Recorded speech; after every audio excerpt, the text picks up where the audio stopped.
मेरे हिंदी कक्षा चैनल में आप सभी का स्वागत है। आज हम सीखेंगे संधि भाग 3।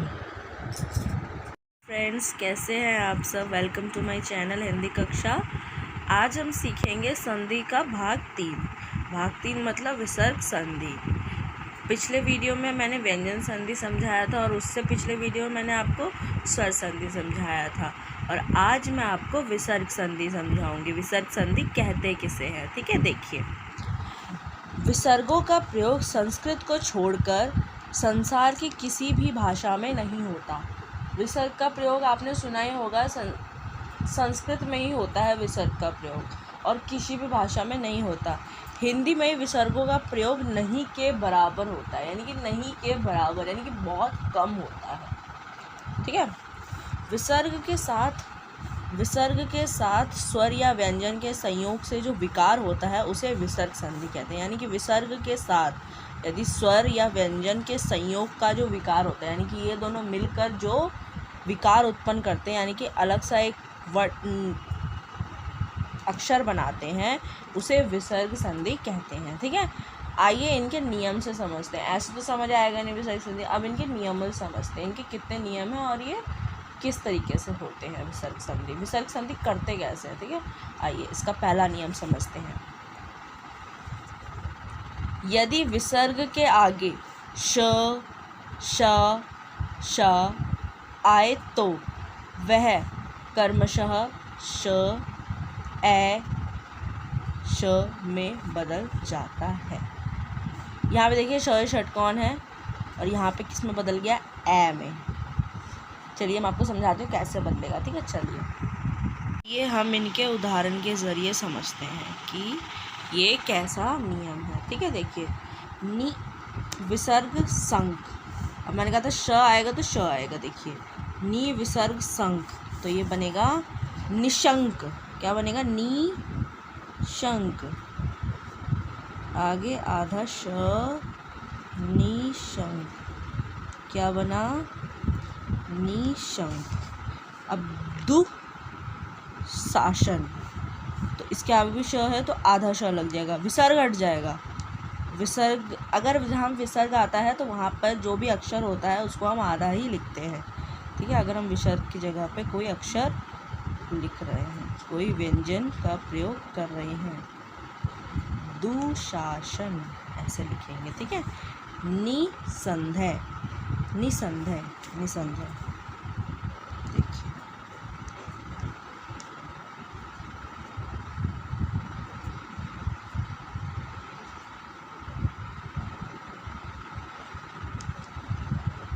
ये हो गया निसंदेह। क्या हो गया? निसंदेह। अब हम लिखेंगे निसंग।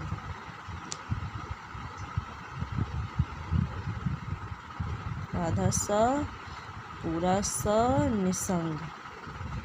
क्या हो गया? निसंग। निशब्द,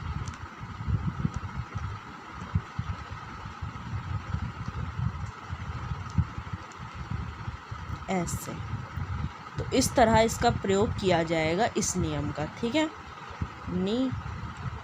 अगर आपको ऐसा आए एग्ज़ाम में या कैसे भी आए तो आपको उसको इस प्रकार से जोड़ के लिखना है, ठीक है? निस्वार्थ। अब देखिए यहाँ पे आधा है तो विसर्ग का तो पूरा सा होता है, तो पूरा सा को हम आधा ही लिखते हैं, ठीक है? आपको पता है ना, विसर्ग आता है तो हम आधा ही लिखते हैं, तो निस्वार्थ।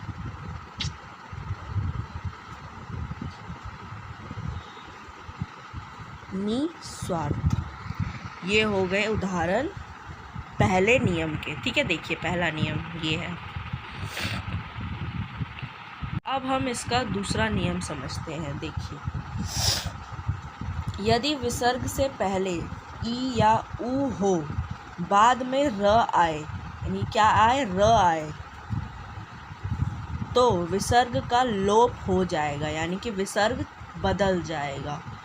ई तथा ऊ किस में बदलेगा? दीर्घ ई और दीर्घ ऊ में, यानी कि छोटा ऊ बदल जाएगा बड़ी ई में और छोटा ऊ बदल जाएगा बड़ा ऊ में, ठीक है? देखिए, अब हम इसके एग्जाम्पल के ज़रिए समझते हैं। नि रव, रव। तो देखिए हम इसको कैसे करेंगे। यहाँ पे क्या बोला है, छोटी ई किसमें बन जाएगा, बड़ी ई में, तो हम इसको पीछे की तरफ लिख देंगे, नी रव, ऐसे। और वैसे ही निरोग करेंगे, नी जमा रोग, निरोग। वैसे ही हम नी जमा रस, निरस।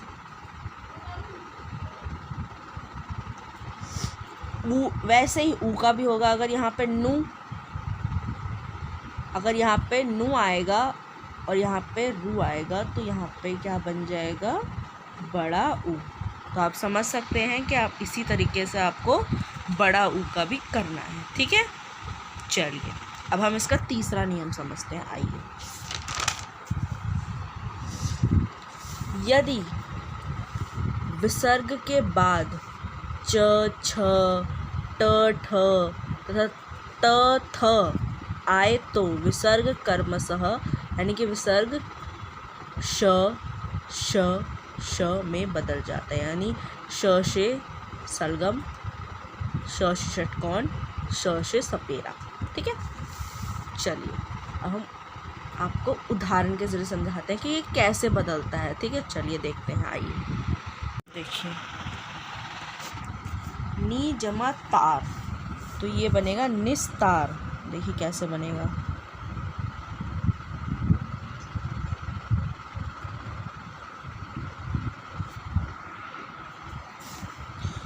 दू जमा चरित्र, तो देखिए च है तो श से सलगम वाला लगेगा, श, दुष्चरित्र, दुष्चरित्र। नी छल, और देखिए छ आया, छ में भी श ही लगेगा, निश्छल, क्या लगेगा, निश्छल, निश्छल, क्या बनाइए, निश्छल। धनु टंकार, छ नहीं हटेगा, चेंज क्या होता है, आगे वाला, ठीक है। धनु टंकार, तो देखिए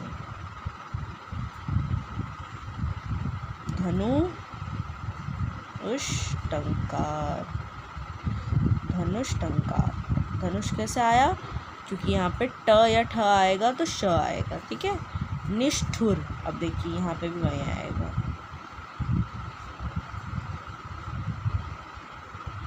निष्ठुर। तो ये हो गए तीसरे नियम के उदाहरण, देख लीजिए। अब मैं आपको इसका चौथा नियम समझाती हूँ। अब हम इसका चौथा नियम समझते हैं। विसर्ग के बाद यदि क,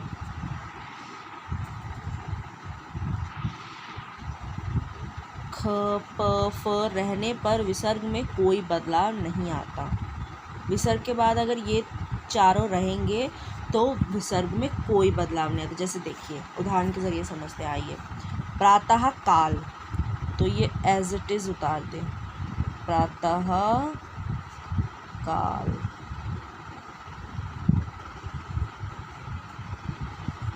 पे पान, पेह पान। और सुनिए, विसर्ग के ऊपर कभी भी डंडा मत लगाइएगा, क्योंकि विसर्ग एक मात्रा है, विसर्ग एक बिंदी की तरह है, और विसर्ग में कभी भी डंडा नहीं लगता विसर्ग के ऊपर, ठीक है। अंतःकरण, अंतःकरण, अंतःकरण, देखिए ऐसे लिख देंगे, ठीक है।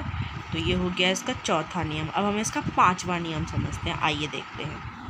चलिए, यदि विसर्ग से पहले अ या आ को छोड़कर कोई स्वर हो और बाद में वर्ग के तृतीय, चतुर्थ और पंचम वर्ण, यानी कि अ या आ को छोड़कर कोई स्वर हो विसर्ग से पहले, यानी कि विसर्ग से पहले, और बाद में वर्ग के तृतीय, चतुर्थ और पंचम वर्ण, अथवा यानी य, र, ल, व में से कोई वर्ण हो तो विसर्ग र में बदल जाता है। यानी कि अ या आ को छोड़कर से पहले कोई स्वर और बाद में वर्ग के तृतीय चतुर्थ वर्ण, पंचम वर्ण अथवा यर अलव, मतलब तृतीय चतुर्थ और पंचम वर्ण यही है, यर अलव में से कोई वर्ण हो तो विसर्ग र में बदल जाता है। यानी किस में बदल जाता है? विसर्ग र में।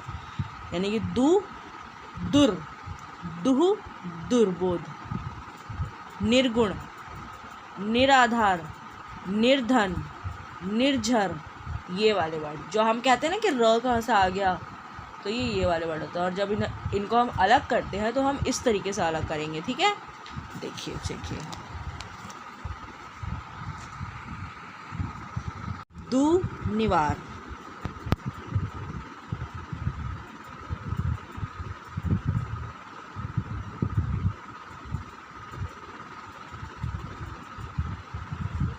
ऐसे लिखेंगे, ठीक है। र चढ़ता है द के दूसरे वाले वर्ण पर, ठीक है, वो र में बदल जाता है। अब ये देखिए,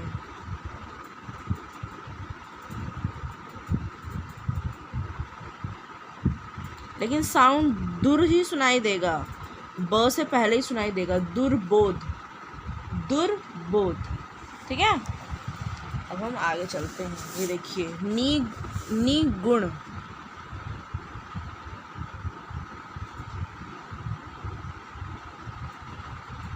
निर्गुण, ये बनेगा निर्गुण,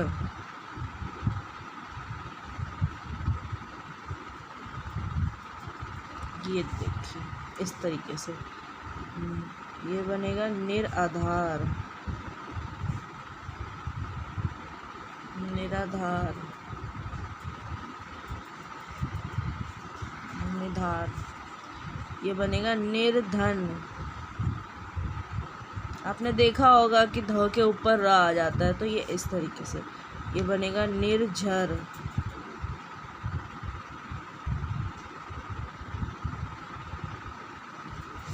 तो इस तरीके से हम ये लिखते हैं, ठीक है। देखिए इस तरीके से इसके एग्जाम्पल हैं। आइए चलिए अब हम आगे बढ़ते हैं, ठीक है। देखिए अब इसका अगला नियम देखते हैं। यदि विसर्ग से पहले आ को छोड़कर कोई अन्य स्वर आए और बाद में कोई भी स्वर आए तो वो भी विसर्ग र में बदल जाता है।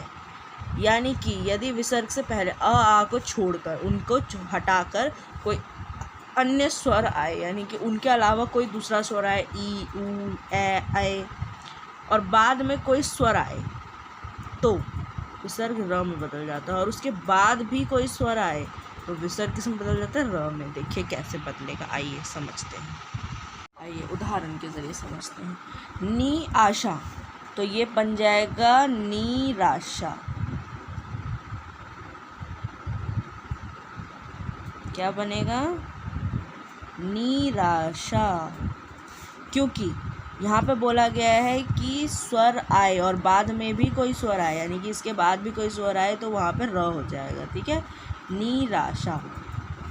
निरही, ये बनेगा निरही। ये देखिए, निरही। निउपाय, निरुपाय, ऊ की मात्रा र पर चढ़ जाएगी, निरुपाय।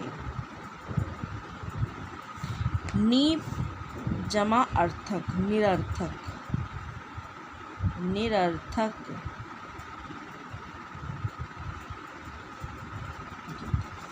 इस तरीके से, तो ये हो गया इसका उदाहरण।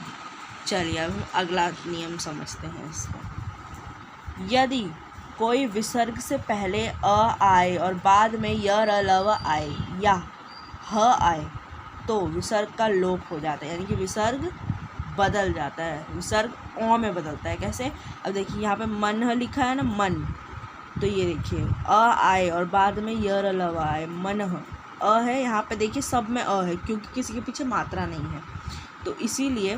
और इसके बाद देखिए व आया, र आया, ह आया, र आया, ठीक है। और यहाँ पे ल भी आ सकता है, व भी आ सकता है, तो इस बात का हमें ध्यान रखना है, ठीक है। मनः विकार, तो ये क्या बन जाएगा? मनोविकार, मनोविकार। देखिए कैसे, मनो, क्योंकि अ की मात्रा बोली गई है, मनोविकार। बन गया ना मनोविकार। अब देखिए मनः जमा रथ, तो ये बन जाएगा मनोरथ। क्या बनेगा? मनोरथ।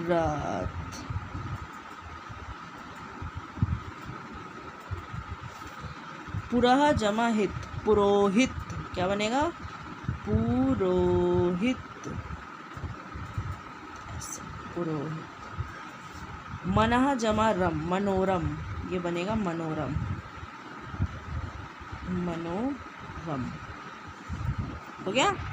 ये हो गए इसके उदाहरण, ये देखिए। ठीक है, इनका बदलाव किस में हो जाएगा? अ में।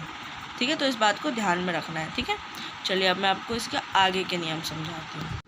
विसर्ग का आखिरी नियम।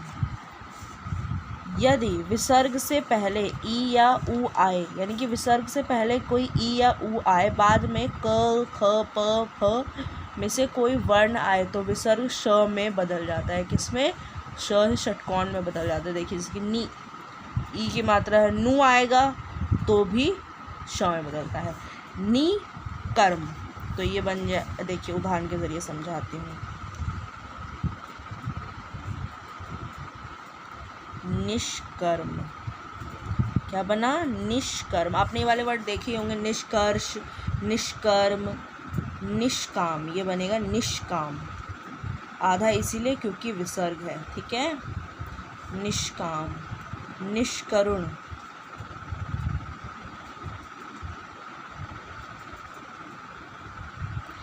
निष्पाप,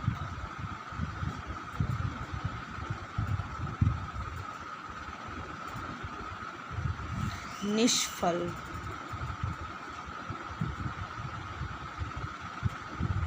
तो ये विसर्ग संधि का आखिरी नियम है। ठीक है, तो इसी के ज़रिए विसर्ग संधि ख़त्म होता है। और अब मैं आपको 3 और महत्वपूर्ण बातें बताऊंगी कि हिंदी में कुछ विशेष संधियां और हैं। ठीक है, वो 3 संधियां कैसी हैं वो मैं आपको बता देती हूँ ताकि आपको कभी दिक्कत ना हो। ठीक है, चलिए मैं आपको बताती हूँ।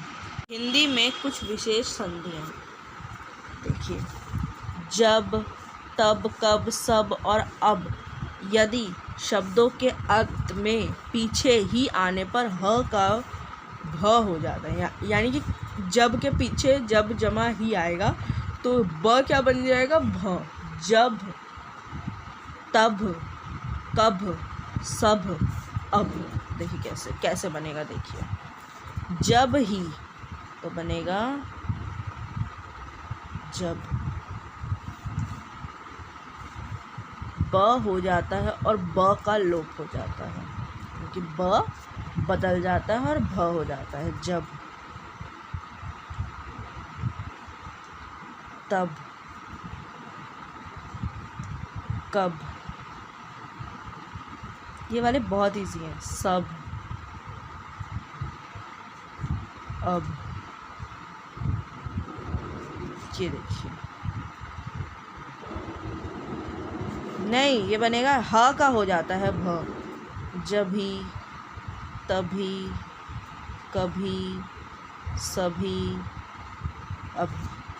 देखिए जभी, तभी, कभी, सभी, अभी, ऐसे लिखेंगे। ठीक है, क्योंकि ही का भ हो जाता है। ह का भ होगा तो मात्रा तो लगेगी भ के पीछे, तो इस तरीके से। ठीक है, चलिए अब मैं आपको इसका दूसरा समझाती हूँ। जहाँ, कहाँ, यहाँ, वहाँ आदि शब्दों के बाद ही आने पर भी लुप्त हो जाता है, यानी कि ही आएगा तो वो लुप्त हो जाएगा और अंतिम ई पर अनुस्वार लग जाएगा, यानी कि अंतिम ई जो होगा वहाँ पर ये अनुस्वार लगेगा। जैसे कि देखिए कैसे, उदाहरण के ज़रिए समझाती हूँ। यहाँ के बदले हम यहाँ लिखेंगे यहीं, यहीं, ऐसे। कहीं, ना का साउंड सुनाई दे रहा है ना। वहीं, वहीं, जहीं।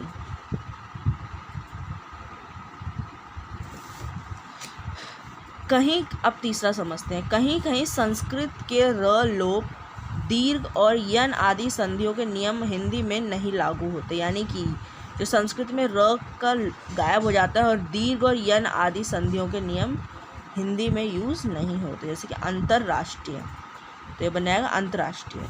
स्त्री उपयोगी, स्त्री उपयोगी। ऊपरी, उक्त, उपयुक्त। इनमें कोई भी बदलाव नहीं आएगा, कुछ भी चेंज नहीं आएगा। इनको हम ऐसे के ऐसे ही लिख देंगे। देखिए,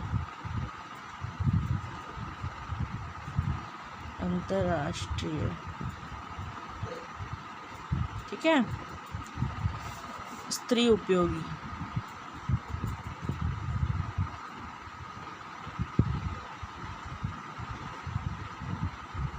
स्त्री उपयोगी, उपयुक्त,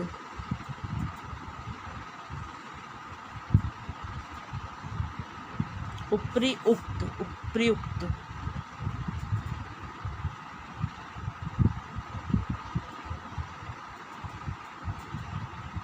ऐसे उपयुक्त, ठीक है। तो इस तरीके से हम इसको लिखेंगे, ठीक है।